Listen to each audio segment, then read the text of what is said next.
Assalamualaikum warahmatullahi wabarakatuh. Di sini saya akan menjelaskan kembali apa saja yang sudah dibahas pada pertemuan mata kuliah Sejarah Peradaban Islam pada tanggal 9 Oktober 2025. Pada pertemuan tersebut, kelompok 3 dan 4 maju melakukan presentasi atas makalah yang sudah mereka kerjakan sebelumnya.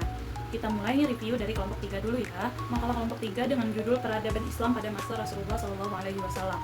Biografi singkat Rasulullah SAW. Nabi Muhammad SAW lahir di Mekah pada tanggal 12 Rabiul Awal tahun Gajah atau 571 Masehi dari pasangan mulia Abdullah bin Abdul Muthalib dan Aminah binti Wahab.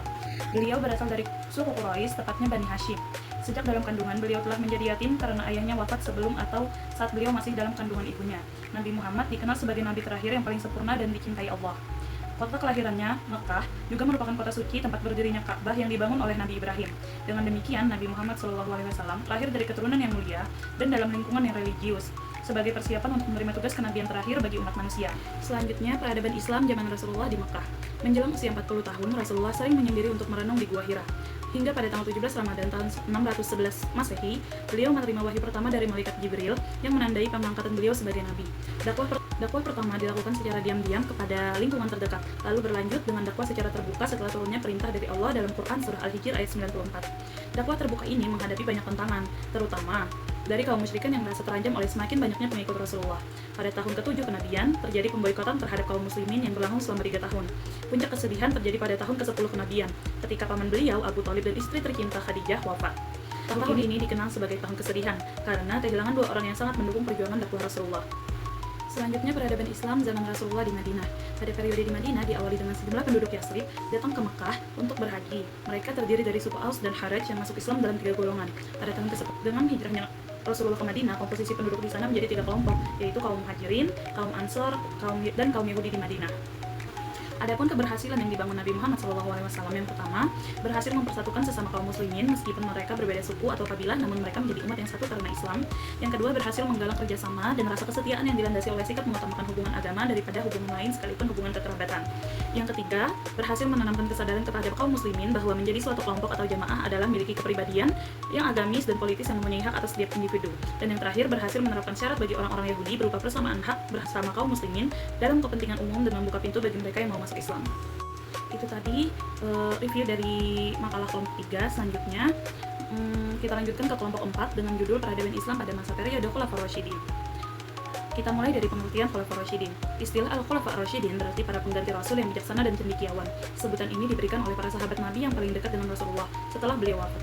Hal ini karena mereka memandang keempat tokoh penerus tersebut sebagai orang-orang yang senantiasa mendampingi Nabi Muhammad SAW dalam kepemimpinan serta menjalankan tugas dakwah dan pemerintahan.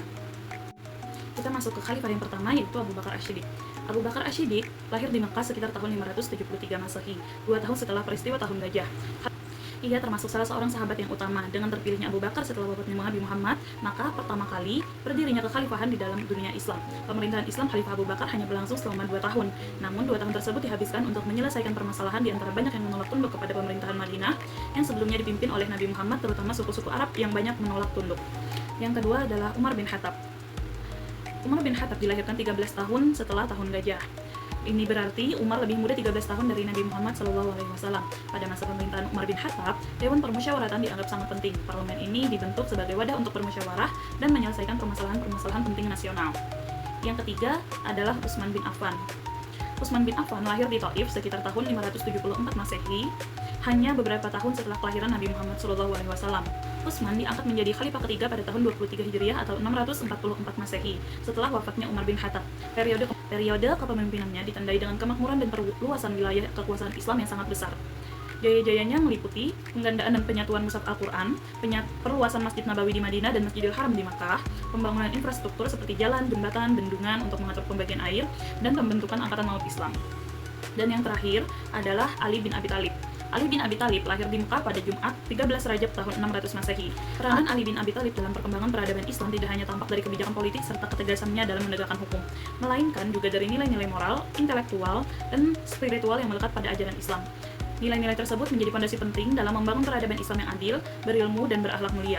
Kepemimpinannya turut memberikan kontribusi besar dalam memperkuat lembaga-lembaga sosial dan pendidikan, yang kemudian berperan dalam melestarikan dan mengembangkan nilai-nilai keislaman di tengah masyarakat. Sekian review presentasi dari kelompok 3 dan 4. Terima kasih. Wassalamualaikum warahmatullahi wabarakatuh.